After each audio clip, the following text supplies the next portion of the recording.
Dialogando aquí en Opinión de Yucatán, tenemos como invitado a don Delio Madera Tzap, un gran investigador de la cultura maya, y lógicamente pues queremos saber qué trae de su ronco pecho y qué es lo que nos quiere decir. Bien, don Delio, queremos saber, por ejemplo, ahorita estamos en el mes de marzo y el 21 de este mes es el inicio de la primavera, pero también con ello conlleva una connotación de la cultura maya.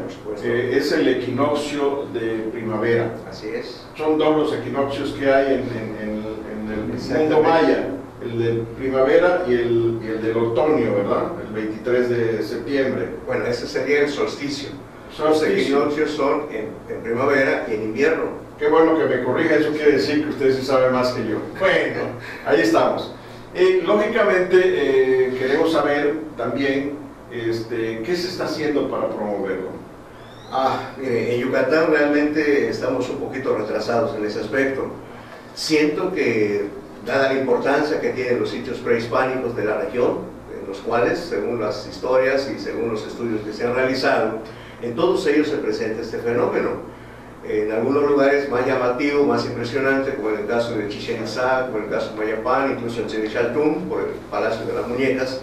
Sin embargo, a nivel mundial hay un desconocimiento, no total, pero sí digamos de un 50%. Países como Japón, claro, ¿verdad? Porque Chichén a nivel mundial es una figura emblemática, está considerada como una de las 7 maravillas del mundo moderno.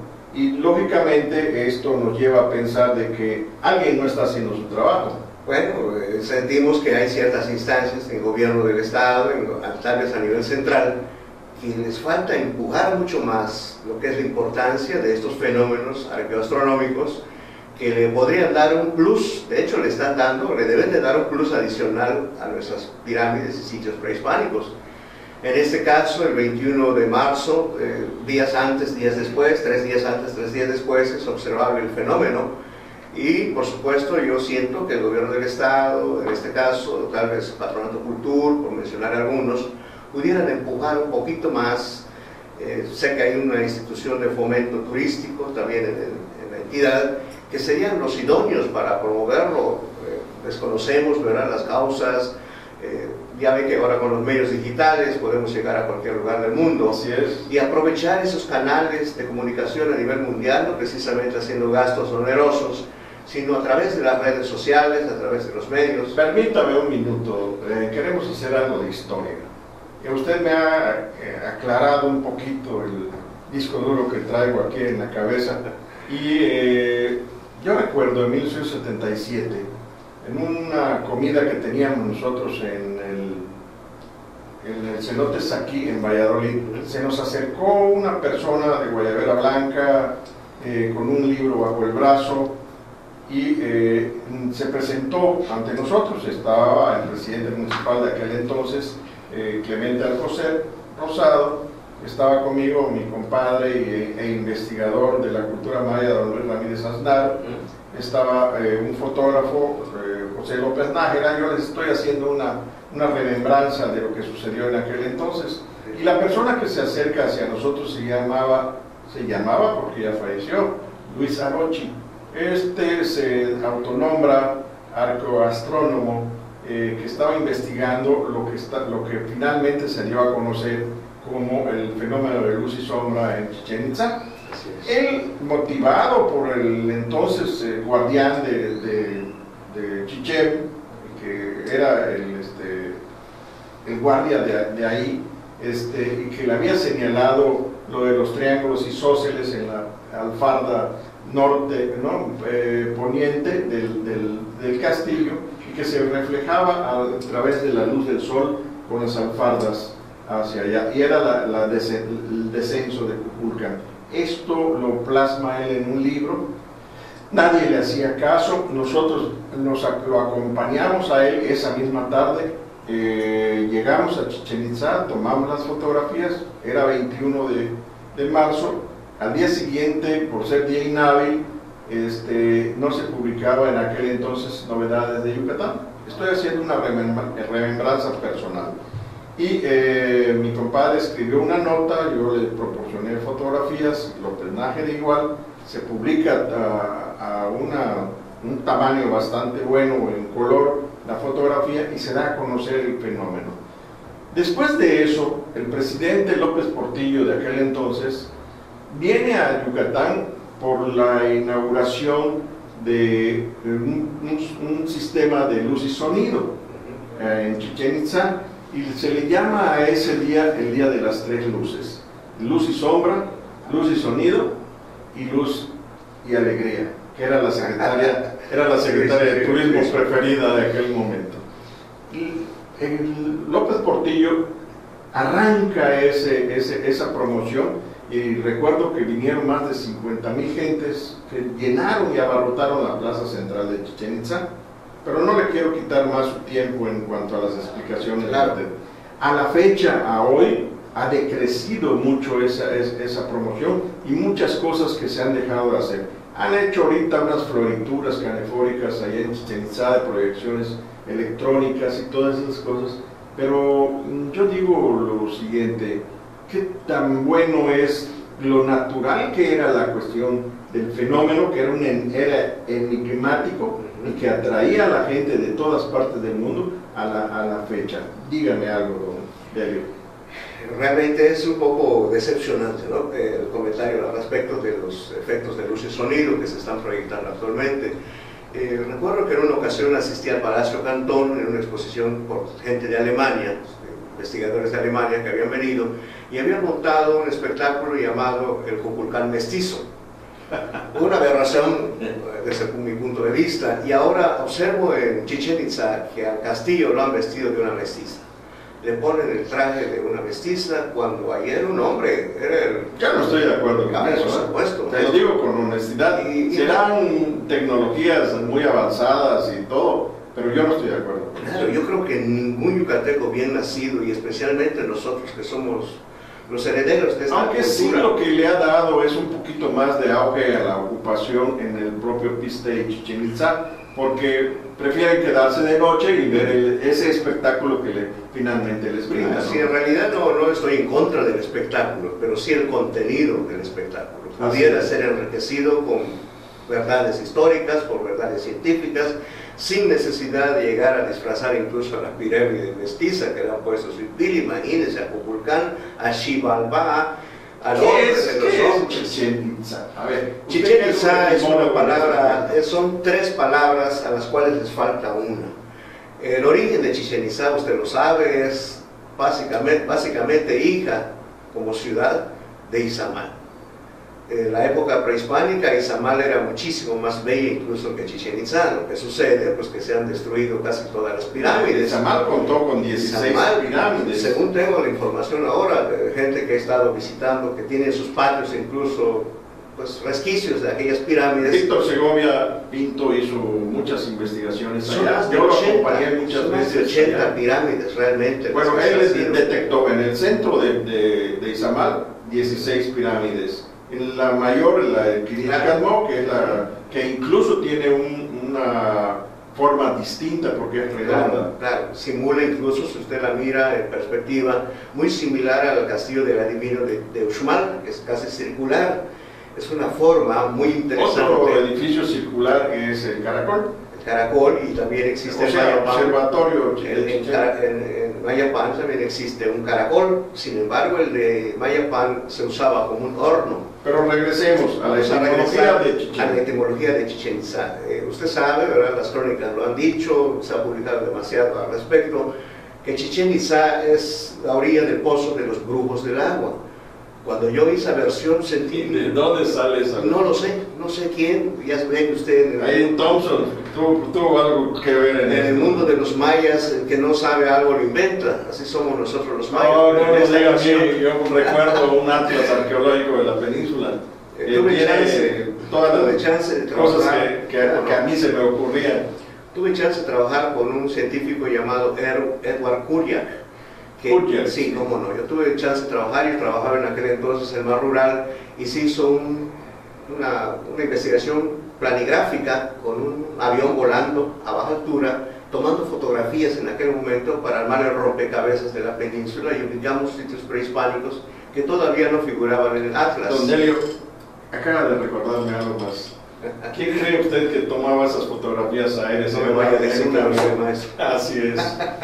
Entonces ya sabe usted que don Eva Curriac, allá con don Pedro Vadillo en el bar rural, nos metíamos a una mesa con un librero gigante y ahí estábamos armando el rompecabezas de ese maravilloso que no sé dónde acabó. Yo tengo algunas copias fotostáticas de aquel entonces.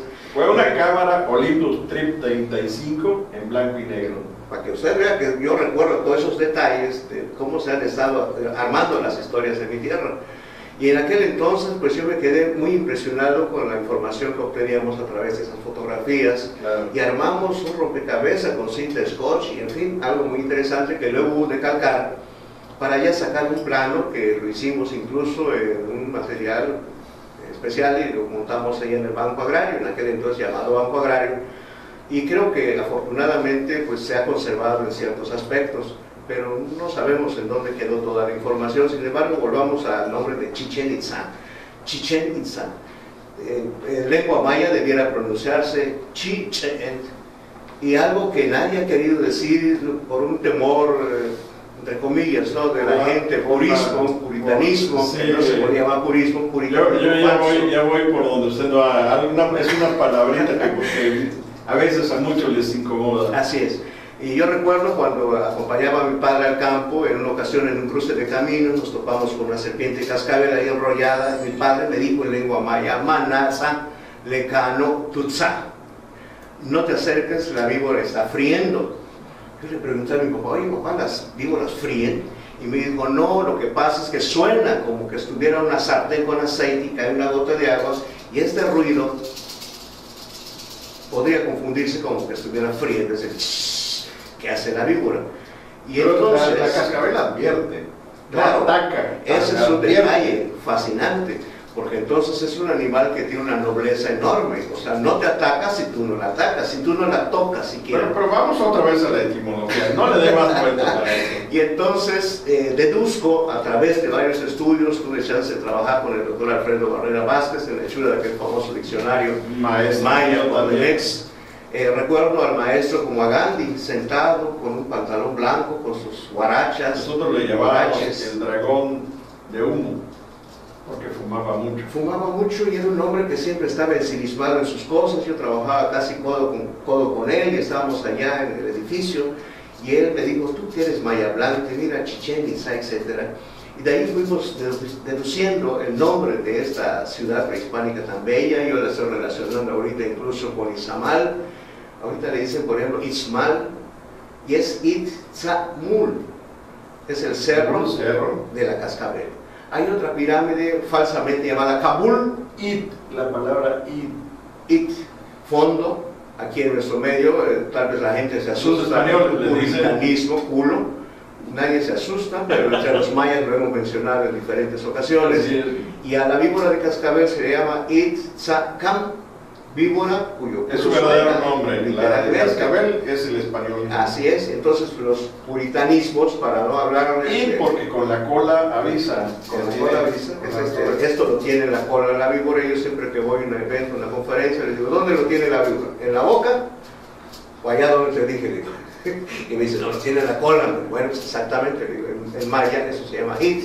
Entonces Chichén Itzá sería orilla del pozo de la cola que suena, orilla del pozo de la cascabel, para terminar pronto. Que no de los brujos. Que no de los brujos del agua, que no tiene caso porque le estaríamos dando mayor preponderancia. Estamos ahorita desmintiendo en este programa la gran versión que se le daba a un hombre como Chichén Itzá, que es mundialmente conocido y que finalmente, pues ahora un mayista como Don Delio nos está aclarando de qué se trata.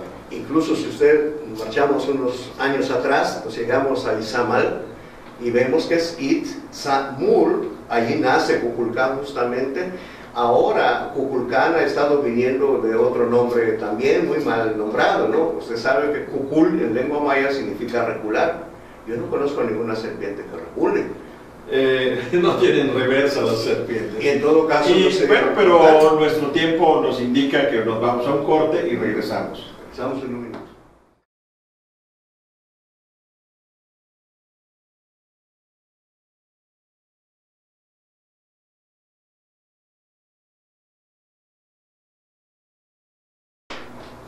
continuamos dialogando y el diálogo esta vez bastante interesante de la cultura maya, porque pues si algo tenemos que saber los yucatecos es precisamente nuestro origen.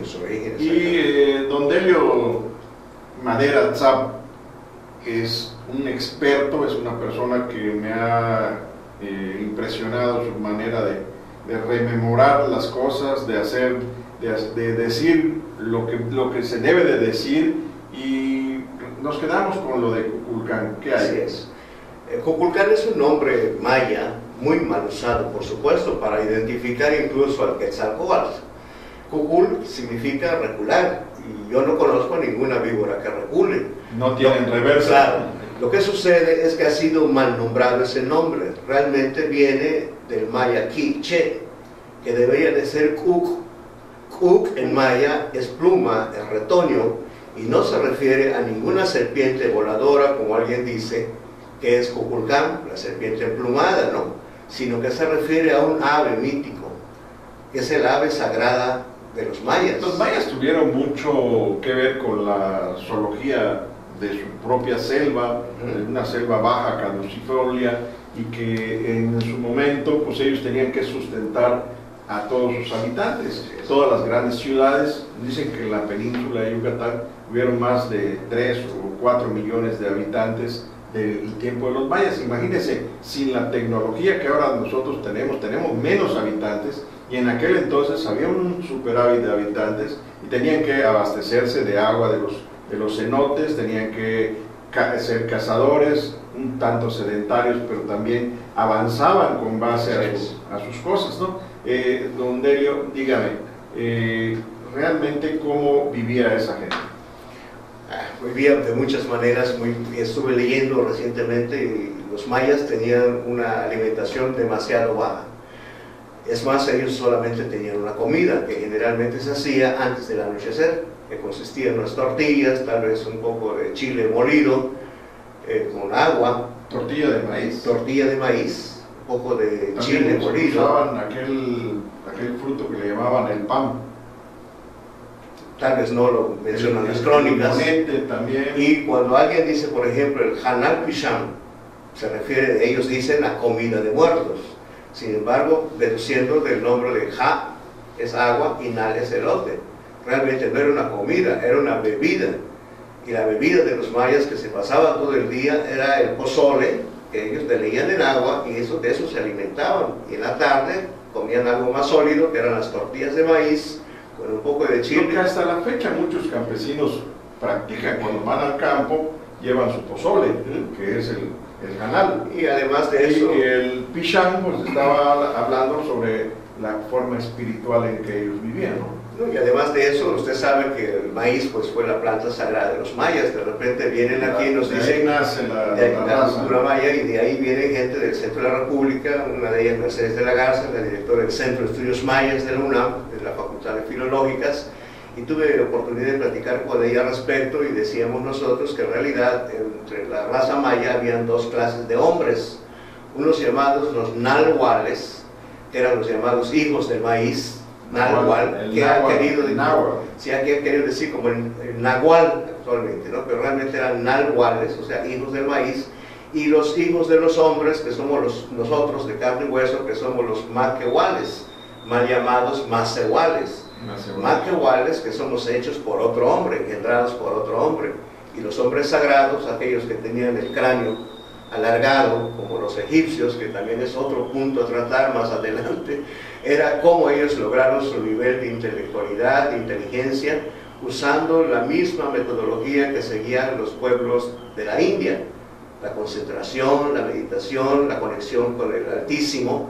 Y me cae mal cuando escucho hablar de los dioses mayas, y hablan de Yunca, Shunit, etcétera, ¿no? Sin embargo, estos no eran dioses, eran yumes, que son los encargados del monte, del agua y de la lluvia. En los textos sagrados de los mayas siempre aparece un Hunaku. ¿Y el Ixtol? Ixtol, no conozco. Los Ixtoles. Bueno, era una tribu, era un grupo. En la época en que llegan los españoles, aproximadamente en el siglo XV, Yucatán estaba dividido en provincias, y tenemos 15 provincias. Una de ellas eran los árabes, los cheles, los imbenches, los canules, los cojcomes, que no cojcom, ya ven que siempre dicen cojcom, pero pues es cojcom, de los dientes cortos, era una tribu de los mayapanes, estaba la tribu de los cahues, bueno, en fin, estaba dividida totalmente la provincia. Estamos hablando de la provincia, pero también no era el territorio que ahora conocemos como el territorio yucateco, sino era la península. La península, era el uso más amplio, claro, incluía tal vez cierta región de Guatemala y Campeche, obviamente, ¿no? Pero volvamos un poquito a la cuestión de Kukulcán. Le comentaba al principio que Kuk significa pluma. Y entonces, ¿dónde acaba la serpiente? Emplumada, pareciera que va por allá, pero no. Usted me comentaba que el quetzal al volar, al tener dos alas y el cuerpo del quetzal medir aproximadamente 30 centímetros del ave, pero la cola medía 1,20. Entonces, al volar parecía que reptaba. Y los mayas dijeron, ahí el pájaro, qué bueno. El pájaro serpiente, así lo mencionan en muchos libros. Pero se supone que también hubo una arribazón del centro y Quetzalcóatl o Kukulcán, que así lo identificaron, era un personaje mítico para ellos y trajo tal vez alguna sabiduría al sitio. Incluso los mismos atlantes vinieron a Chichén, está la muestra evidente, la evidencia de que ahí estuvieron. Muchas otras cosas que en estas provincias se fueron dando. El caso de Mayapán, el caso de lo que ahora conocemos como Mérida, que es To o Ixcancicó. Ahí también hay otra palabrita que hay que definir. Siempre estamos pensando en eso, pero incluso le decía usted, el caso de Kukulcán debiera de llamarse Kukmilcán. Kukmil, que sí, que está cubierta, que es una serpiente cubierta de plumas, y no Kukul con C o con K, sino debiera llamarse Kukmilcán, serpiente emplumada, para decirlo correctamente. Y en el caso de la ciudad de Mérida, pues esta no era ni To, como mucha gente quiere marcar glotalmente, sin embargo es Tijo. ¿Qué sabe usted de los Bobtuniches? No he hablado, no sé. El Bobtunich es una rana de piedra alrededor de los cenotes que los mayas labraban en alguna roca y que eran las que pedían la lluvia. El Bobtunich pedía la lluvia. Eran míticos porque también los niños iban a cada roca y hacían las voces de la rana. Esto también es parte de ello. Hay mucho misticismo al respecto. Mire, incluso yo he hecho algunas pruebas. Este joven que nos acompaña, él viene también de un pueblo del sur de la entidad, y cuando yo veo mucha lluvia y veo que está muy nublado, yo estiro la mano y le hago así a la nube y le pido que se vaya, que ya no siga lloviendo. Y aunque no me crea usted, chéquelo tal vez, hay una energía y la nube se retira y ya no sigue lloviendo. ¿Será esto casual? Alguien me dijo, eres un grupo. Habría que comprobarlo. ¿Cómo es posible que hiciste para que eso? yo no me moje, le voy a pero piensa usted con toda su alma que se mueva, o sea, déle esa orden mental a la nube y la nube podría alejarse. Haga la prueba. Bueno, hay que hacerlo. Ahora estoy observando porque los perros de nuestras entidades también hay otro secretillo ya respecto de los perros de los mayas, pero bueno, usted sabe que los perros siempre orinan orientándose norte-sur. No, eso sí. Obsérvelo. No he tenido la ociosidad ni la curiosidad. ¿Pero qué pasó con la difusión que no se ha dado? La estamos esperando. Yo a través de mis amigos, a través de las conferencias que me hacen el favor de escuchar mucha gente, sigo promoviendo los equinoccios, incluso el solsticio. Me consta porque el maestro, aquí tengo una publicación de Info Channel en el que se ha esmerado él a dar a conocer todo lo que hoy están ustedes escuchando y que más adelante también tendremos otros programas al respecto de la cultura maya y de sus grandes influencias, pero en esta revista se habla muy bien de ello y él sí se ha preocupado por la promoción que debe de tener un Estado. No solamente con lo que nosotros tenemos, hay muchas más riquezas que nos quisiéramos. Cuando mucha gente viaja a Egipto, viaja horas de horas en el desierto con un sol abrasador y tremendo, y nada más llega a ciertos basamentos. Cuando llegan hasta donde están las grandes pirámides, después de allá están unos cuantos minutos y los retiran del sitio. Aquí hay tanto. Si llegáramos a la parte esta de la sierra, de la zona Puc, por así decirle, ahí está Uxmal, Cabal, lo más fabuloso de esa zona, maestro, es que no ha sido tocada, no ha sido influida por los toltecas. Si hablamos de Sayil, Cabá, de Uxmal, etc., esas zonas no han sido tocadas, no han sido influenciadas, pertenecen al viejo imperio. El nuevo imperio, cuando llegan los toltecas, que no toltecas porque viven en una ciudad llamada Tula, y Tula en lengua maya significaría Tulha, lugar donde brota el agua. No conozco Tula, no tengo el gusto, pero me imagino que debe haber alguna cascada, algún río muy importante que le dio nombre a esa ciudad justamente, que es Tula, Tulha, lugar donde brota el agua. Debe haber explicación. Puedo confesar que no conozco Tulancingo, pero bueno, he leído bastante y he visto muchos videos de Tula y no hay ese río. Tal vez existan manantiales o alguna cosa de eso, porque son muy clásicas de las zonas montañosas, los manantiales. Maestro, por así, ilústrenos con su sabiduría y díganos qué es lo que realmente necesitamos para que todo esto se difunda. Para empezar, alguien me dijo en la Ciudad de México cuando fui y le preguntaba al rector de la UNAM, el doctor Naro Robles, le llevé una propuesta para rescate de la lengua maya. Le hice la pregunta que le va a responder a esa, la que usted me hace. Me dice, ¿por qué? Le pregunté, la gente ya no quiere hablar la lengua maya, ya no se interesa por la cultura de su tierra. Y él me dijo unas palabras muy sabias que yo repito a todo el mundo: nadie puede amar lo que no conoce y nadie puede defender lo que no ama. ¿Cómo vamos nosotros, cómo vamos a pedirle a ciertas personas que hagan la promoción de la cultura maya, de las riquezas, aun cuando ellos saldrían beneficiados turísticamente hablando, si no aman la cultura maya? Y hace unos días, en una entrevista que le hacíamos a una senadora de la República, nos dio a conocer que ahora con esto de la reforma energética, y no tiene nada que ver con esto que estamos platicando, pero sí me llama mucho la atención para la cuestión promoción, el hecho de que ella dice que debemos de aprovechar las grandes ventajas de esas reformas para poder ser nosotros los grandes receptores de las gentes que vengan a estos lares, a estas tierras, para que esto se dinamice y tengamos más riqueza, tengamos un mejor modo de vida. Los yucatecos hay mucha gente pobre, hay mucha gente verdaderamente que no está bueno decirlo, pero a veces hasta lástima causan por el hecho de que están marginados y todo, y son nuestros ancestros, son gente que proviene de una cultura que tiene una riqueza y una resonancia mundial.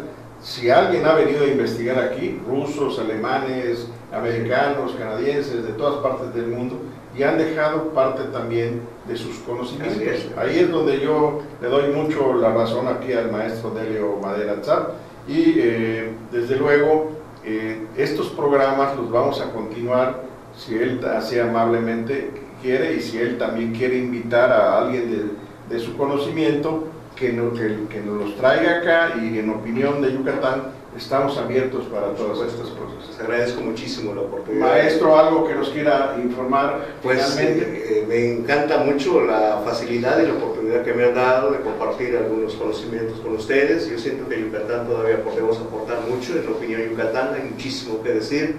Me interesa muchísimo. Ojalá en otra oportunidad pueda yo ser invitado con ustedes y poder seguir platicando. Desde luego que será. Tantas cosas tan hermosas que tiene esta tierra, maestro. Muchas gracias, y estamos con ustedes dialogando. Pues esperemos que nos manden sus sugerencias. Muchas gracias. Gracias.